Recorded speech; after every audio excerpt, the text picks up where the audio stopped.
Buenas noches y bienvenidos a Nómada Terror. Esta noche les contaré dos historias basadas en hechos reales. A esta historia le hemos llamado El Tráiler. Hace algunos años, trabajaba como vigilante en una empresa de trailers en la Ciudad de México. Era un trabajo bastante rutinario, hasta que en una ocasión ocurrió algo tan raro que propició la visita de los dueños a altas horas de la madrugada. Todos se veían muy preocupados, ya que uno de los choferes se encontraba demasiado alterado. Venía de un viaje largo desde Monterrey. Él manejaba uno de los vehículos nuevos y lo traía mucho más cargado de lo habitual. Me pidieron que lo cuidara un momento mientras intentaba dormir. Me senté a hacerle compañía y le pedí que me contara lo que había sucedido. Balbuceaba y con la voz entrecortada me dijo que una señora se le había atravesado y que por el peso del tráiler no había alcanzado a frenar, que se había asustado tanto que solo siguió sin mirar atrás. Lloraba y repetía una y otra vez que no quería ir a la cárcel. La noticia me impactó demasiado y no sabía cómo apoyarla. Pensé que quizás los dueños podrían ayudarlo. Cuando les platiqué sobre la situación, me comentaron que estaban enterados de todo y que solo los que estaban de turno esa noche, que éramos realmente pocos, por cierto, se habían dado cuenta de lo ocurrido debido al estado sangriento de la unidad, que el chofer no les había dicho a qué altura de la ruta había acontecido el percance, por lo cual todos debíamos guardar silencio al respecto o nos quedaríamos sin trabajo. Los dueños simplemente mandaron a lavar el vehículo deshaciéndose de la evidencia en su totalidad. Mi compañero fue despedido entre amenazas de delatarlo si se le ocurría hablar del tema. El tráiler quedó como nuevo y se mantuvo resguardado por un largo tiempo. Después de unos meses la noticia pareció olvidada. El tiempo pasó y se contrataron nuevos choferes. Es muy común que a los nuevos trabajadores se les asignen los vehículos más viejos, pero a uno de ellos se le asignó el tráiler del accidente. A él le pareció excelente la noticia y estaba impaciente por empezar a trabajar. Su primer viaje fue precisamente a Monterrey. Salió muy contento el primer día de trabajo. Lo extraño fue que al regresar solicitó que se le asignara otro tráiler, argumentando que no podría aguantar otro viaje como ese. Me acerqué y le pregunté por qué estaba tan alterado. Me contó que el viaje iba relativamente tranquilo hasta que empezó a oscurecer, tornándose aterrador, pero sobre todo extenuante, debido a que en los tramos rectos de la carretera, en varias ocasiones, se le había aparecido una mujer parada en medio de la misma, obligándolo a frenar bruscamente y bajar a investigar si había atropellado a alguien, sin encontrar a nada o a nadie en cada ocasión, que todo indicaba cada vez más que dicha mujer estaba tratando de hacerle perder el control.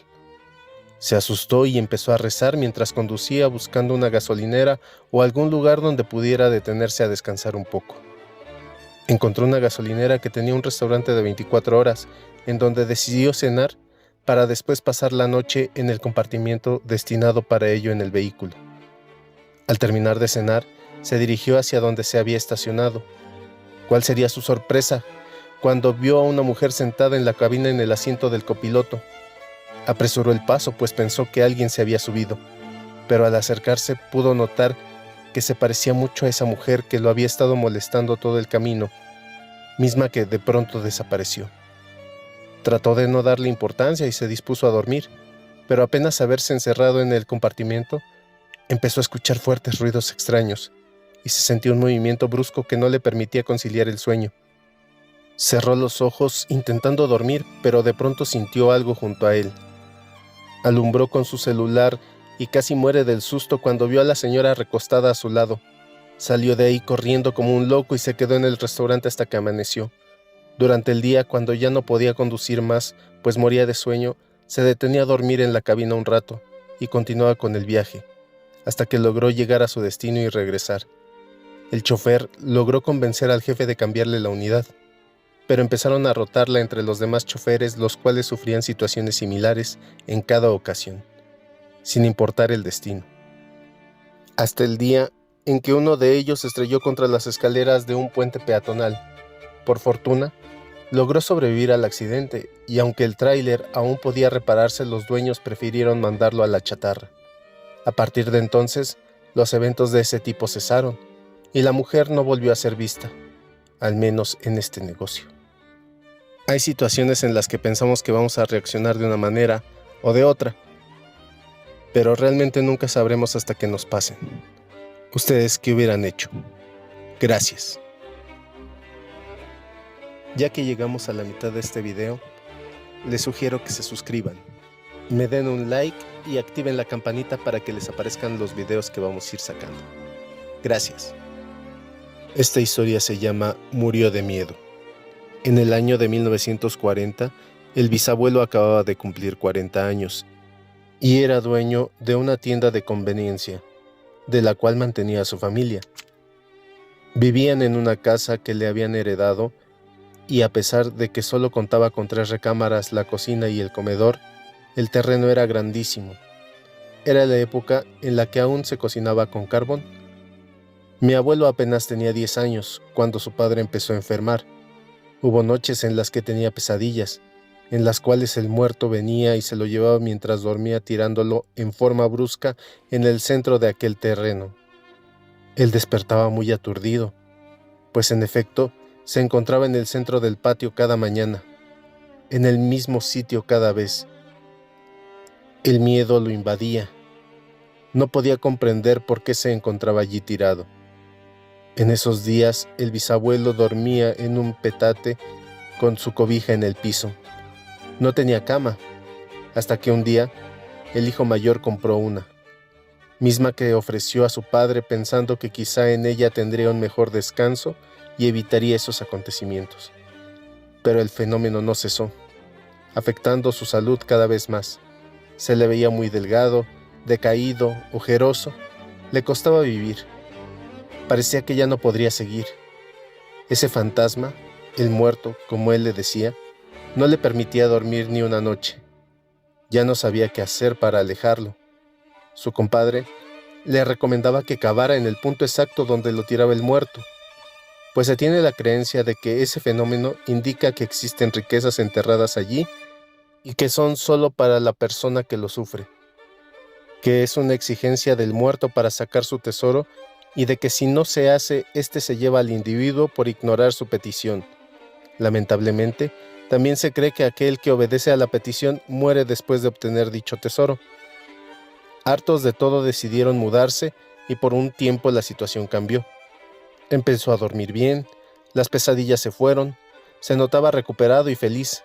Sin embargo, el negocio empezó a ir mal, por lo cual se vieron obligados a regresar a la antigua casa, donde el fenómeno volvió a repetirse cada noche. El deterioro del bisabuelo fue evidente y en cada ocasión en la que se sentía muy alterado y temeroso, le dijo a mi abuelo que tenía un fuerte pensamiento de que esa noche se lo llevaría el muerto. Mi abuelo trató de calmarlo, pero no pudo hacer gran cosa ante la sensación tan fuerte del bisabuelo. Esa noche, tal como lo había dicho, cayó enfermo. La familia se esmeró en cuidarlo y el hijo mayor le pidió a un vecino que lo llevara por el doctor más cercano, que se encontraba a 1 hora de ahí. En espera del médico, el bisabuelo se quedó temblando de miedo, con la mirada perdida en el techo de la habitación, pidiendo una y otra vez a Dios que le ayudara. Pero cuando el hijo y el doctor llegaron fue demasiado tarde, pues el bisabuelo ya había muerto, al parecer de miedo. Al poco tiempo, el hijo mayor empezó a sufrir la misma experiencia que su padre, por lo que decidieron vender la casa para liberarse de ese fantasma que no lo dejaba en paz. Se dice que la última víctima del muerto fue el nuevo dueño de la casa, pero en esta ocasión el señor sí buscó el tesoro, encontrando un recipiente antiguo repleto de oro, muriendo repentinamente justo 1 año después. ¿Ustedes lo hubieran sacado? Es una buena pregunta. Coméntenme qué es lo que hubieran hecho ustedes. Por ahora les deseo buenas noches y nos vemos en la otra vida. Bye.